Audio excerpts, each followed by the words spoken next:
俺はいろんな戦いを超えて数々の傷を負ってきたが、この傷だ。俺にこの傷を負わせたのはお前んとこの黒ひげティーチだ。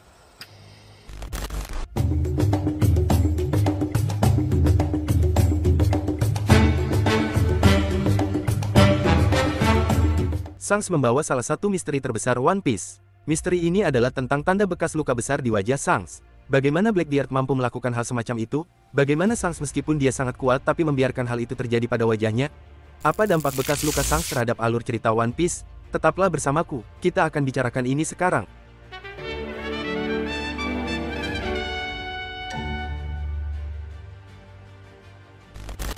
Wahai para bajak lautku yang terkasih, bekas luka dan tanda yang kita kumpulkan sepanjang hidup adalah bukti nyata perjuangan dan kesulitan kita untuk terus hidup dan percaya pada kehidupan dunia yang lebih baik. Apakah bekas luka ini hanya bersifat fisik atau emosional?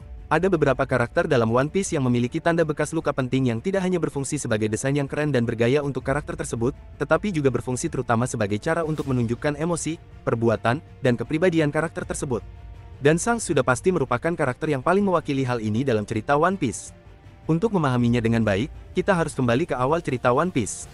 Dan kita juga harus menganalisis konsepsi karakter dan pentingnya karakter tersebut bagi dunia One Piece ini. Yah, banyak yang tidak tahu, tetapi awal mula karakter Shanks akan sedikit berbeda dari apa yang kita ketahui selama ini. Izinkan aku menjelaskannya lebih detail wahai para bajak lautku yang terkasih. Seperti yang kita ketahui, Shanks adalah salah satu karakter paling populer di One Piece. Meski ia jarang muncul dalam karya tersebut, karakter Shanks diperkenalkan di awal cerita selama kilas balik masa kecil Luffy. Selama kilas balik ini, kita mengetahui bahwa Shanks kehilangan lengannya saat menyelamatkan Luffy dari serangan Sea King. Shanks bertanggung jawab untuk menyalakan api tekad Luffy dan terus menjadi karakter yang sangat penting dalam karya tersebut hingga hari ini. Namun, banyak penggemar tidak mengetahui alasan sebenarnya mengapa karakter tersebut kehilangan lengannya. Ternyata pada awalnya editor penulis One Piece Eiichiro Oda tidak menganggap Shanks cukup menarik. Dia menganggap karakter itu membosankan dan cerita manganya tidak terlalu menarik baginya. Hal ini melekat pada diri penulis yang memutuskan untuk membuat beberapa perubahan pada karakternya. Awalnya, Oda tidak bermaksud membuat Shanks kehilangan lengannya, tetapi setelah editornya mengatakan bahwa ceritanya tidak cukup menarik, Oda memutuskan untuk memotong lengan karakter tersebut.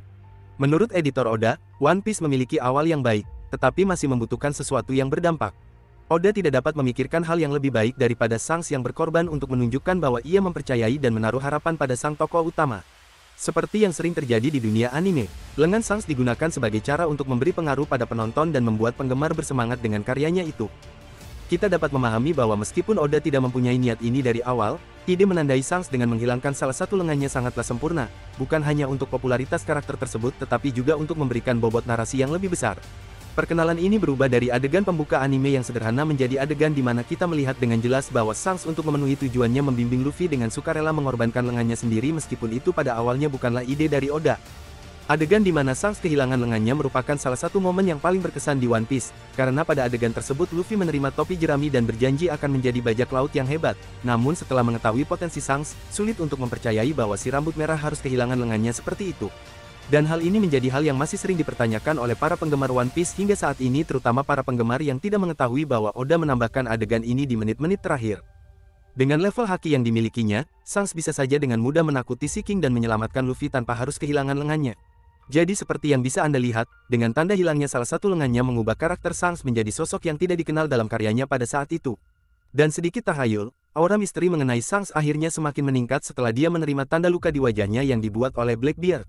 Bagaimanapun juga Shanks merupakan salah satu karakter terkuat di dunia One Piece. Dan selain kehilangan lengannya dengan cara yang aneh, ia juga terluka di bagian wajah dan memperoleh bekas luka yang menjadi salah satu ciri khasnya sekarang. Sekali lagi kita melihat ciri khas baru yang dikaitkan dengan karakter tersebut dan sekali lagi ada sebuah misteri yang ditempatkan dalam karya One Piece tersebut. Bekas luka Shanks yang disebabkan oleh Marshall D. Teach adalah sesuatu yang mengejutkan penggemar One Piece. Pengungkapan itu terjadi saat Shanks bertemu dengan Shirohige di Marineford. Dia mungkin membuat bekas luka itu dengan cakar logam yang masih dikenakannya pada saat dia masih jadi kru Shirohige. Shanks selalu berusaha memperingatkan bajak laut Shirohige tentang betapa berbahayanya Blackbeard. Selain itu dia juga mengatakan bahwa dia tidak pernah ceroboh terhadap Blackbeard. Semua informasi ini membuat kita bertanya-tanya apakah ini orang yang sama yang membuat 3 Laksamana Marinir mundur hanya dengan kekuatan hakinya saja, di mana hal itu ia tunjukkan pada saat di film One Piece Red dan satu lagi di Wano. Ini sungguh kontradiktif bukan? Terlebih lagi jika kita berpikir bahwa Sea King dan Blackbeard seharusnya tidak menjadi ancaman yang mampu menimbulkan resiko bagi Shanks terutama pada saat Teach tidak memiliki semua kekuatan yang dimilikinya saat ini. Faktor-faktor ini menguatkan tesis saya yang saya katakan di video sebelumnya, seperti yang kita tahu bahwa Shanks sebenarnya adalah orang yang ingin mengubah dunia jadi dia bertaruh pada Luffy untuk generasi berikutnya. Ia juga tidak ingin melakukan sesuatu dengan menggunakan kekuatannya. Tampaknya Shanks lebih menyukai dialog, dan ini menjadi jelas ketika ia muncul di Marineford untuk mengakhiri perang, sama seperti dia yang menghentikan serangan Aramaki di Wano tanpa perlu melukai musuhnya. Dan momen lain yang menguatkan pemikiran saya ini adalah fakta bahwa Shanks mencegah Kaido pergi ke Marineford untuk berpartisipasi dalam konflik. Dengan kata lain, bajak lautku yang terkasih, Shanks mencegah musuh besar terakhir yang kita lihat dalam One Piece untuk tidak muncul di medan perang, sehingga tidak mendatangkan malapetaka lebih besar di Marineford. Jadi sekali lagi, kita bertanya pada diri sendiri, bagaimana orang yang mencegah Kaido pergi ke Marineford bisa terluka oleh Blackbeard yang bahkan saat itu dia tidaklah sekuat seperti sekarang? Jawabannya mungkin seperti kasus lengan Shanks yang hilang. Mungkin dia berharap Shirohige akan berubah. Lagi pula, mereka berdua memiliki hubungan karena Roger dan Edward Newgate serta kru mereka sangat akrab. Namun setelah melihat Blackbeard telah memakan Yami Nomi, mungkin Shanks mengetahui bahwa buah yang dicurinya dari pemerintah dunia lebih istimewa daripada buah iblis lainnya yang dimana saat ini buah tersebut diketahui sebagai buah iblis Hito Nomi model Nika. Sehingga Shanks kemudian memutuskan untuk mewariskan warisan itu kepada Luffy meskipun dengan cara yang tidak disengaja. Teori ini masuk akal karena kedua buah itu sangat mirip. Baik Yami Nomi maupun Hito Nomi memiliki warna yang sama, dan penampilan mereka hampir identik, dan gagasan bahwa Luffy yang memiliki buah pembebas akan menjadi orang yang mengubah dunia dan akan mengalahkan orang yang memiliki buah yang dapat memenjarakan orang ke dalam kegelapan.